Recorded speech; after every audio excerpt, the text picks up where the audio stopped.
Insights, o podcast do Bradesco.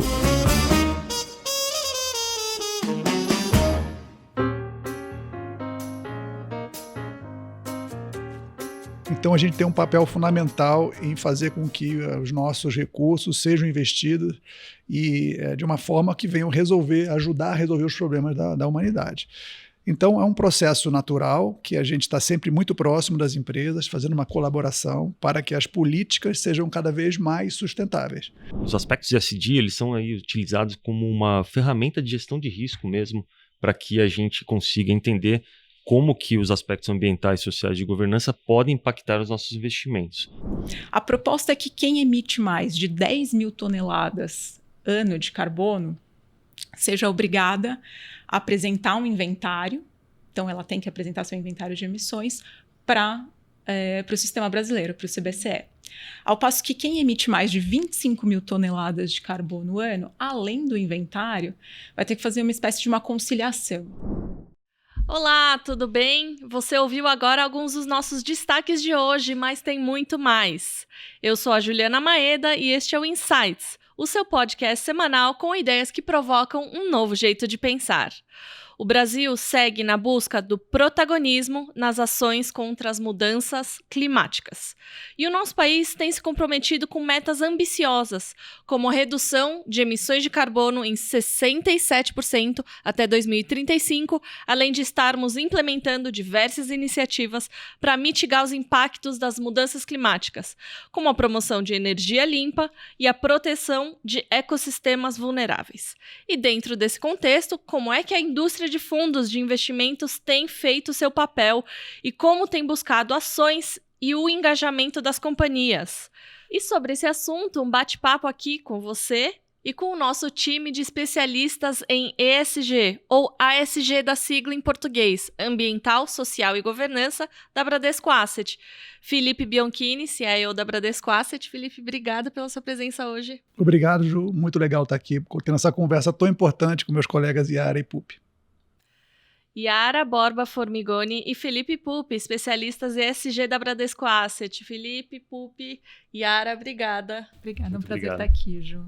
Felipe, eu queria começar a nossa conversa, porque a gente vive hoje numa era de eventos extremos. A gente vive aqui no nosso dia a dia, não só no Brasil, em todos os países, a gente vê notícias cada vez mais extremas.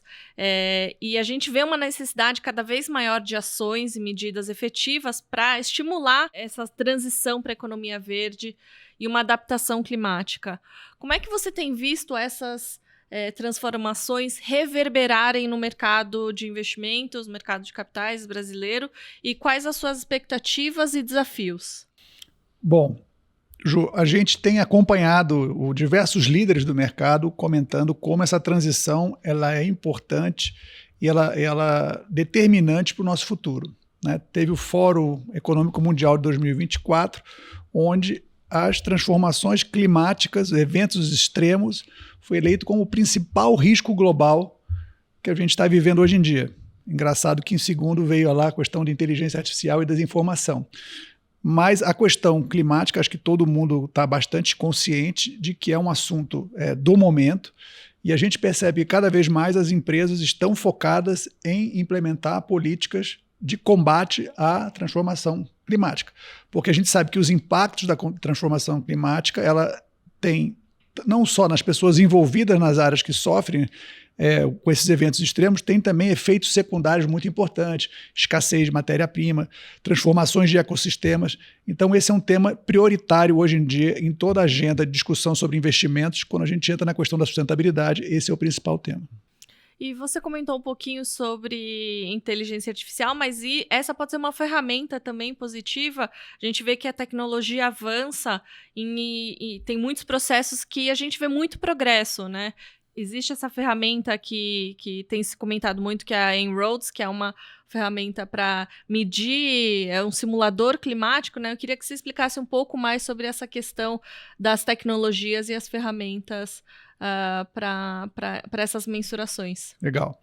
A gente aqui tem um papel muito importante, né? Como gestor de recursos e analista de empresas, a gente tem um papel muito relevante nesse trabalho, né? De entender quais são as melhores práticas, discutir com as empresas, E para isso, obviamente, a gente tem que estar sempre capacitando o nosso time e cada vez mais, como você comentou, as ferramentas de tecnologia vêm ao nosso auxílio para que a gente possa ter uma mensuração mais clara do quais são os impactos. E não só os impactos diretos, mas também os indiretos. Então a gente tem esse sistema, que é o En-ROADS, que você comentou, que é um sistema público, as pessoas podem colocar na internet e elas vão poder, como se fossem determinadoras das políticas para reduzir a temperatura global, vamos chamar assim. E aí você consegue ver que não só as decisões que você toma têm impactos, que você quer como impacto intencional, e tem impactos não intencionais, que são as trocas, né, os trade-offs, que são muito importantes.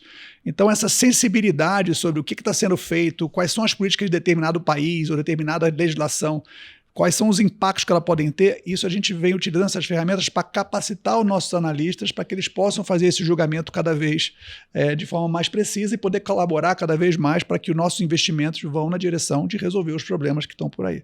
Então é uma ferramenta muito importante, usa a tecnologia cada vez mais relevante também no combate dos problemas que a gente está vivendo. No caso específico aí da questão climática, recomendo bastante a utilização desse sistema, fazer entrar no sistema e fazer assim, imagina que você tem o poder de manipular tarifas ou determinadas decisões em relação a questões de construção civil e você vai perceber que as coisas de fato têm impactos, mas sempre tem os impactos secundários e essa sensibilidade é determinante para que a gente possa avaliar melhor os investimentos.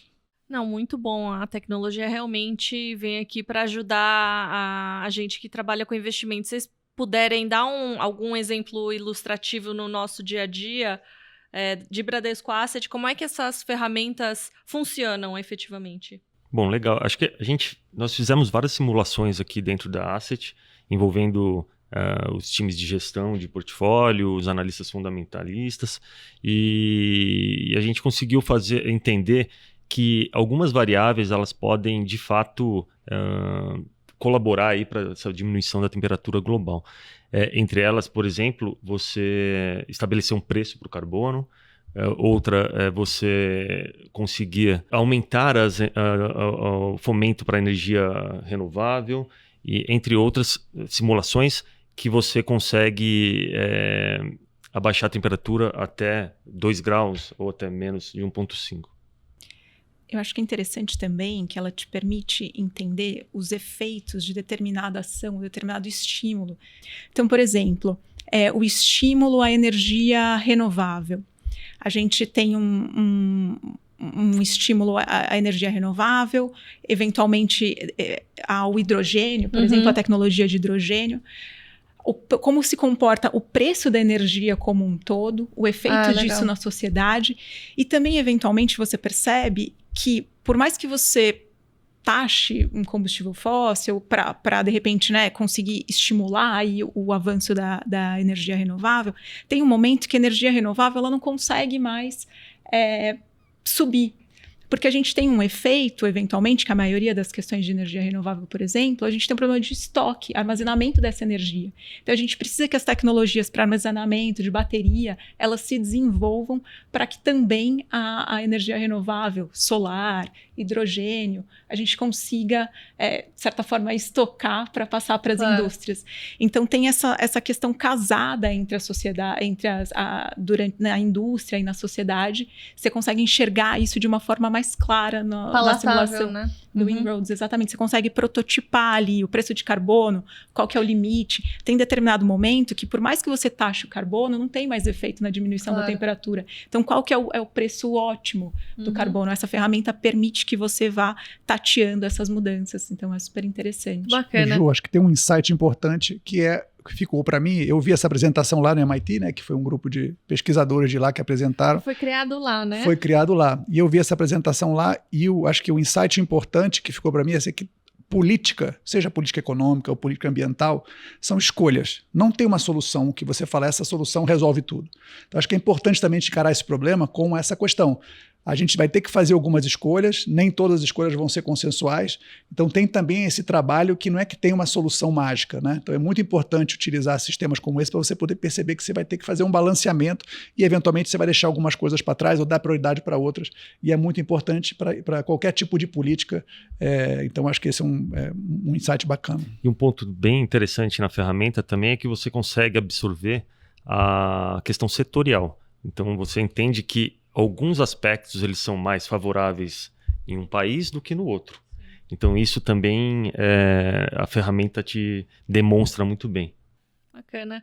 E já falando sobre investimentos, aqui na Bradesco Asset a gente trabalha com riscos, mas claro, oportunidades, né? Como é que a gente trata esse tema, principalmente em ESG? Vamos começar um pouco com o cenário mais amplo e depois a gente entra na parte mais micro de cada área. Legal. Então, a Bradesco Asset ela tem aí uma tradição em ESG de longa data. Desde 2007, a Bradesco Asset, com seu fundo Sustentabilidade Empresarial, vem atuando com os investimentos responsáveis, e foi a partir de 2010 que nos tornamos aí signatários do PRI. Lembrando, Ju, que o PRI seriam os princípios para investimentos responsáveis. E a partir desse momento, nós desenvolvemos aí uma política de investimento responsável, seguida de uma metodologia específica para análise de ESG para diversas classes de ativo. Para todas as classes de ativos. Exatamente. E a partir de 2017, a gente também teve um marco importante, onde a gente nos tornamos aí signatários do TCFD, que é a força-tarefa para divulgações financeiras relacionadas ao clima, em português, né? E que tem aí o objetivo de trazer para as empresas no geral, globalmente, algumas recomendações, tais como governança, uma estratégia climática, gestão do risco climático e também estabelecimento aí de metas e métricas mais propositivas para o tema. A Bram, desde então, começou a desenvolver diversos estudos, como um estudo de sensibilidade para a precificação do carbono e também o cálculo das emissões investidas aqui da Asset. E isso foi reconhecido, inclusive, pelo TCFD em 2023, e fomos convidados, inclusive, para escrever um case sobre a nossa trajetória aí nesse assunto. E também, em 2024, nós conseguimos adaptar 100% dos nossos fundos ESG às regras da Anbima. Interessante. E só lembrando os nossos ouvintes e telespectadores que AUM é a sigla para ativos sob gestão, ou Assets Under Management. Felipe, o que você complementaria da importância desse nosso engajamento, desse nosso pioneirismo que começou lá em 2007? Esse é o nosso papel, né, como investidor. A gente entende, a gente hoje administra mais de 900 bilhões de reais, então a gente tem um papel fundamental em fazer com que os nossos recursos sejam investidos e de uma forma que venham ajudar a resolver os problemas da humanidade. Então, é um processo natural que a gente está sempre muito próximo das empresas, fazendo uma colaboração para que as políticas sejam cada vez mais sustentáveis. Então, todos os aspectos, sejam sociais, né, de governança e também ambientais, existem práticas, o mercado cada vez mais, vamos dizer assim, está levantando a régua, cada vez mais as empresas são comprometidas com essas questões e o nosso papel é ser aquele conselheiro da transformação, de demonstrar como existem oportunidades que as empresas podem se favorecer em seguindo políticas sustentáveis, mas também os riscos, os impactos que podem ter, não só para as empresas, para os funcionários, para os clientes, enfim, para a sociedade, quando a empresa não leva em consideração esses aspectos importantes. Então, o nosso papel ali tem sido bastante próximo das empresas como esse conselheiro positivo criando esse ambiente onde as transformações são cada vez mais difundidas e sempre muito atentos para as novidades. Como a gente comentou aqui, novas tecnologias, tentando levar também tudo aquilo que a gente aprende no Brasil e no mundo sobre quais são as melhores práticas, sempre está atualizando as nossas empresas investidas para que a gente possa ter um impacto maior. Até uma demanda dos clientes, né? Os clientes institucionais pedem bastante esse tipo de engajamento. A gente adaptou, então, o Pupi, como você comentou, 100% dos nossos fundos conforme essas regras, principalmente da Anbima. Eu queria que vocês pudessem explicar um pouquinho o que são essas regras da Anbima. Legal. Acho que vale voltar só um pouquinho. Aqui na Asset, como eu falei, nós integramos 99,9% dos aspectos ESG sobre todos os investimentos que nós temos. Os aspectos ESG, eles são aí utilizados como uma ferramenta de gestão de risco mesmo, para que a gente consiga entender como que os aspectos ambientais, sociais de governança podem impactar os nossos investimentos. Mas, em paralelo, existem aí os fundos ESG, que são fundos específicos com estratégias mais elaboradas, que têm esse objetivo de investir nas empresas mais sustentáveis. E esses fundos, eles não tinham nenhuma regra no mercado de padronização, né? Exatamente. E foi em 2022 que a Anbima veio com uma autorregulação, propondo aí regras e específicas para que as gestoras pudessem adaptar esses fundos e que todas tivessem aí uma padronização desses fundos. Essas regras, elas inicialmente, elas vêm aí com o propósito de você apresentar o seu objetivo do fundo, onde você estabelece as estratégias bem robustas, segundo os marcos ESG que já vem desde 2005. E você também apresenta ali quais são as suas formas de monitoramento, as suas metas que você quer alcançar com o seu fundo, e além de contar também com uma supervisão da Anbima para verificar se de fato você está realizando aquilo que se propôs. Nós conseguimos, então, ali em 2022, grande parte dos nossos fundos passarem, sobretudo de ações, passarem por esse crivo, seguido aí por crédito privado, e nessa última leva em 2024, no ano passado, nós conseguimos alcançar esse 100%. É importante também salientar aqui que, além dessas regras da Anbima, há também uma regulação, que é da CVM 175, que traz aí também o como esses fundos devem ser geridos. Além disso, a CVM 175 também ela reconhece o mercado de carbono. Então, ele inclui esse tema dentro de como um ativo financeiro. Bacana. E só lembrando que a CVM 175 é a instrução que substitui a instrução de funcionamento de fundos 555 antiga, né? Yara, você quer complementar um pouquinho?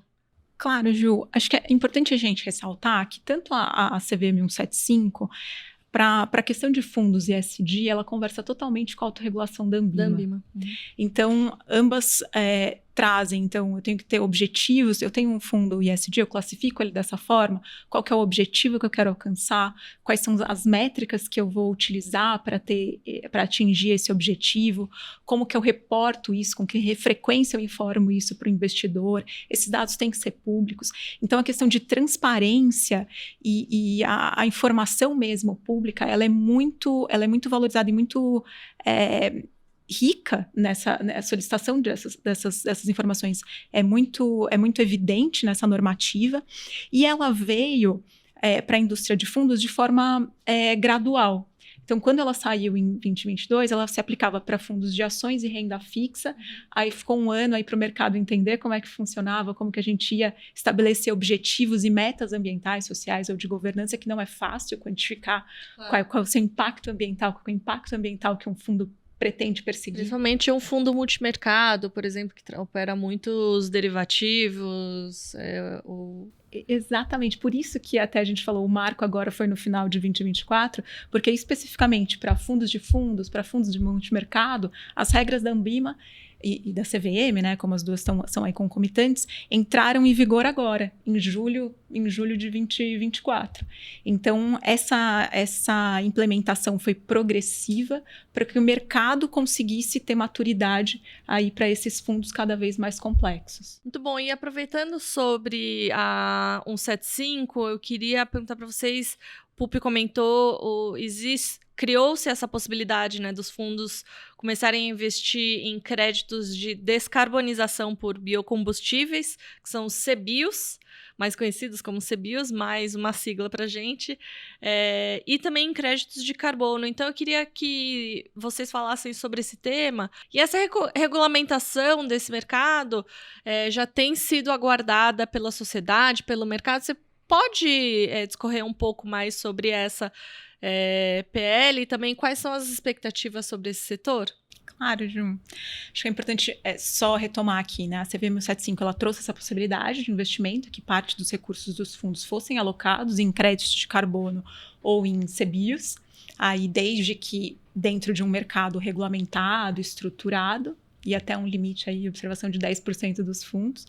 E sobre esse sistema organizado, estruturado, que a gente tem a proposta, né, o projeto de lei. A ideia desse projeto é que o Sistema Brasileiro de Comercialização de Emissões, ele cria um sistema onde as empresas têm um limite máximo de emissão. Então, por exemplo, uma espécie de uma licença que você pode emitir até determinado limite, e se você emite menos, as empresas têm uma espécie de um crédito. Para transacionar, e quem emite mais tem que buscar e comprar esse crédito no mercado.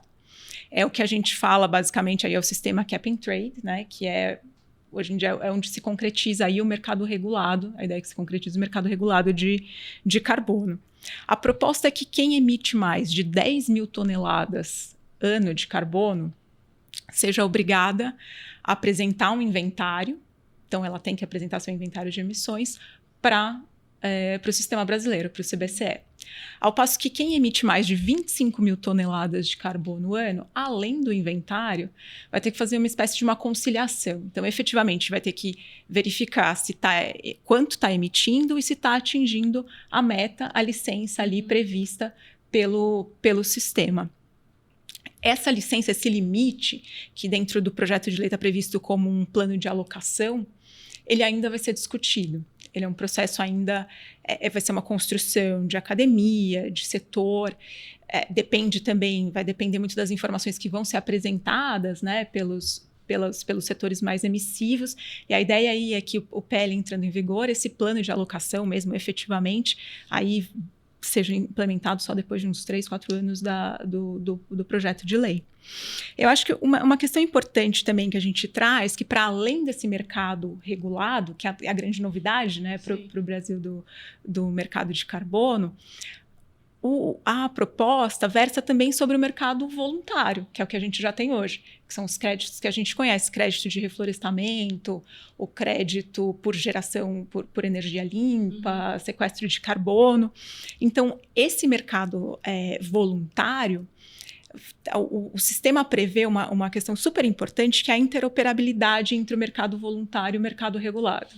Então, na prática, um crédito do mercado voluntário, desde que dentro do sistema, com uma metodologia reconhecida, toda avaliação, né? Claro. Pensando toda na necessidade de estruturação e de verificação do crédito de carbono, que ele possa migrar para o mercado regulado. Que as empresas possam vender e comprar e vice-versa, né? Exatamente. Principalmente vender esse crédito. Exatamente, para que elas possam, de repente, parte do mercado voluntário aí atingir e chegar no mercado voluntário, porque muitas vezes a emissão, pensando sempre na diminuição das emissões. E acho que esse mercado também é super interessante, como até você trouxe o gancho no começo, além, lógico, de limitar as emissões de carbono, ele é uma ferramenta extremamente importante para que o país atinja as metas de descarbonização estabelecidas. Por exemplo, na COP agora de Baku, de novembro de 24, que o Brasil estipulou a meta aí de redução entre 55% até 67% para 2035, pensando aí nas emissões ano base de 2005. Já está aí, daqui a 10 anos só. E acho que assim, um ponto importante também, Ju, que a gente tem que observar com o estabelecimento desse mercado regulado é que você não vai ter uma dupla contagem dos créditos que são gerados aí pelas empresas. Então, imagine, você vende para uma empresa um crédito, mas você pode vender para outra. Então, essa regulação traz aí também uma forma de você controlar esses créditos. Então, acaba sendo também um mecanismo muito importante para você não ter nenhuma fraude. E tem mais mais uma medida, um projeto, né, do governo em que foi aberta uma consulta pública, né, Yara, em novembro, pelo Ministério da Fazenda, sobre a criação da taxonomia sustentável brasileira. Eu queria que você explicasse para a gente o que é essa taxonomia e os objetivos desse plano. Legal.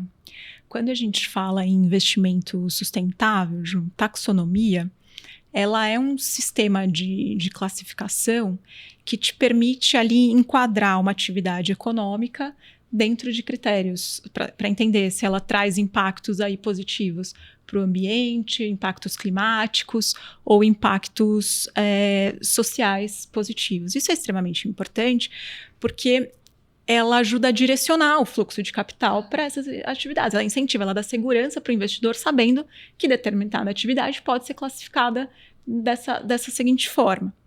O que acontece é que a gente não tem uma taxonomia global, uniforme. Única. O que a gente tem são alguns países ou blocos econômicos, a União Europeia tem sua taxonomia aí já consolidada há mais tempo, que fazem suas determinadas taxonomias. Isso é extremamente importante porque as regiões, cada um tem suas características, né? O Brasil, por exemplo, tem uma demanda gigantesca por expansão de acesso ao saneamento. Uma atividade que não é tão relevante na União Europeia. Então, o desenvolvimento dessa taxonomia brasileira, ela tem esse olhar regional e ela é importante para isso. Por exemplo, a taxonomia brasileira, ela traz pontos sociais, que muitas vezes não são tão comuns nas taxonomias. E ela versa, por exemplo, por geração de emprego, elevação de renda, tem questões bem específicas. Essa, como você mencionou, foi lançada pelo Ministério da Fazenda, vem aí no arcabouço de um plano de transformação ecológica de 2023 do Ministério da Fazenda, que tem diversas outras iniciativas, o mercado de carbono estava lá, a finanças sustentáveis, é um pacote maior. E desde então, academia, organizações, órgãos reguladores vêm discutindo. A Ambima tem um GT específico para discutir a taxonomia, o grupo de sustentabilidade, diversas reuniões com especialistas.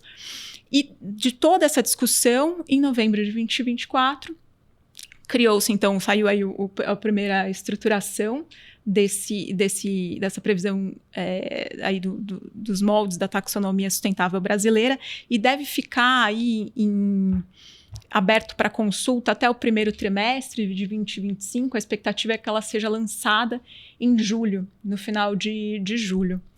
Acho que aqui é a grande importância, né? É realmente que essa consulta ela tenha a participação dos diferentes setores para que diferentes interesses, visões possam se conciliar e dar robustez para esse sistema de classificação. O modelo que está aí, a gente chega na determinação de KINAI. Então, um KINAI a gente consegue automaticamente classificar como uma atividade sustentável com impacto climático, social. Então, para que esse sistema, tanto de classificação, ele seja robusto tecnicamente, quanto o monitoramento, para que a gente possa entender o setor como um todo e ver a evolução dessas atividades da taxonomia, nos moldes como acontece na União Europeia, que a partir desse estabelecimento a gente vê um fluxo para investimentos sustentáveis muito mais direcionado e muito mais claro, né, para onde que está indo esse fluxo de investimento. Acho que isso é super importante. E essa pergunta, já caminhando para o final, olhando para o futuro, a gente sabe que os próximos anos vão ser muito desafiadores com essa nova regulamentação, várias regulamentações, é uma evolução na agenda ESG. Como é que vocês acham que esses temas têm contribuído para o avanço dessa agenda e quais são as expectativas da Bradesco Asset do que vai acontecer no Brasil esse ano principalmente com o COP30 e o PRI in person. Eu queria começar com o Felipe. Bom, Ju, é muito importante o Brasil assumir seu papel de protagonista. A gente tem, né, essa vocação, só para falar em termos de energia limpa, né, o Brasil se destaca de forma absoluta, mas também, evidentemente, pela na nossa geografia, diversas oportunidades para que a gente possa ser, de fato, uma grande liderança nesses aspectos. E o fato desses encontros tão relevantes, que chamam a atenção, o foco de todo mundo, se acontecerem no Brasil, é uma grande oportunidade para todos nós, para que a gente possa valorizar esse tema e colocar o Brasil na posição que ele merece, né, de protagonista. Então, isso tem um impacto muito positivo, acho que influencia positivamente as empresas, influencia positivamente os investidores, é um tema que vai estar sendo bastante discutido. Então, sem dúvida nenhuma, para a gente é um privilégio saber que esses eventos vão ocorrer e a gente espera que a gente possa maximizar, né, a relevância deles para a gente poder seguir no caminho correto. Bacana. E Pupi? Bom, eu acho que a COP ela tem esse objetivo de mostrar o protagonismo que o Brasil tem na agenda climática. Desde a Rio 92 o Brasil vem se posicionando com relação ao tema, e ela também ela vai trazer muito o que se espera, com as expectativas que temos para alcançar os objetivos do Acordo de Paris. E outro evento importante, que é o PRI in person, acho que ele acontece também em novembro desse ano. Vai ser um momento muito importante para que os investidores discutam e também tragam aqui os temas principais sobre as tendências ESG e também as metas para os próximos anos. Bacana. Acho que é super importante também esses dois eventos, né, pegando na fala do Felipe e do Pupi, que é um momento da gente efetivamente reforçar a nossa matriz energética limpa, como que são nossos processos produtivos, a nossa agricultura, a questão, se a gente pensar o código florestal, a porcentagem de área preservada nas propriedades agrícolas, e efetivamente mostrar o quão as nossas bases aí sustentáveis já dos modelos produtivos e a base energética. Acho que é uma oportunidade interessante para o país. Bacana. E agora a gente já caminha para o final da nossa conversa. O Felipe já sabe. A gente sempre pede aqui para os nossos convidados compartilharem algo que tenha inspirado vocês, pode ser agora ou inspirado na vida de vocês, pode ser um livro, um filme, uma série, ligado ou não ao tema da nossa conversa. Felipe, o que você divide com a gente?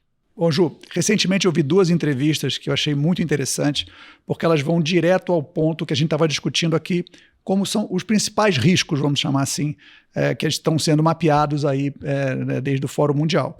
Um está ligado à questão de eventos climáticos e tem toda essa parte de carbono, e outra parte de inteligência artificial e desafios tecnológicos. Então, a entrevista com o presidente da Shell do Brasil, que é o Cristiano Pinto da Costa, e ele, durante a entrevista, ele explica como que a Shell, que todos nós sabemos, é uma empresa, né, produtora de petróleo, como que a Shell está fazendo a transição dela mesma, quais são os impactos que ela entende que ela causa, quais são as questões ligadas à segurança energética, né, todos os compromissos que uma empresa que supostamente está na parte ligado mais à parte dos problemas, como que ela também está se transformando.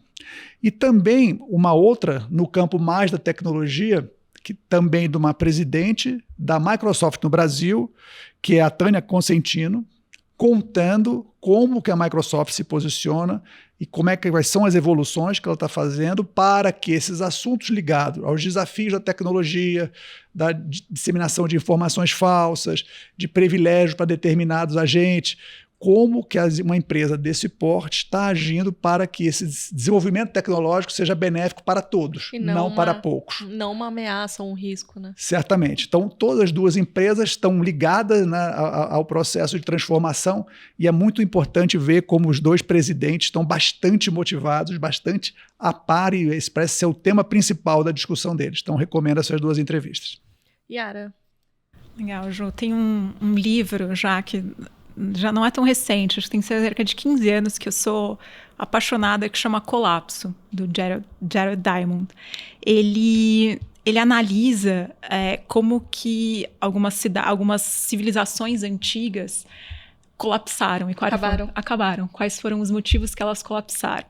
E nesse processo ele identifica algumas questões, alguns fatores, sejam mudanças climáticas, adaptações ambientais, guerras, claro, questões ali populacionais, mas eu acho que a grande questão desse livro e desses insights é que ele traz que a gente tem a possibilidade hoje de olhar os exemplos passados e decidir, a gente quer avançar, como que a gente vai prosperar, como que a gente vai se desenvolver, mas a gente pode coletar esses exemplos antigos, sabendo já, decidir, eu quero ir por esse caminho, mas eu sei que isso aqui pode dar errado, aqui pode ter alguma questão. Essas sociedades não tiveram isso.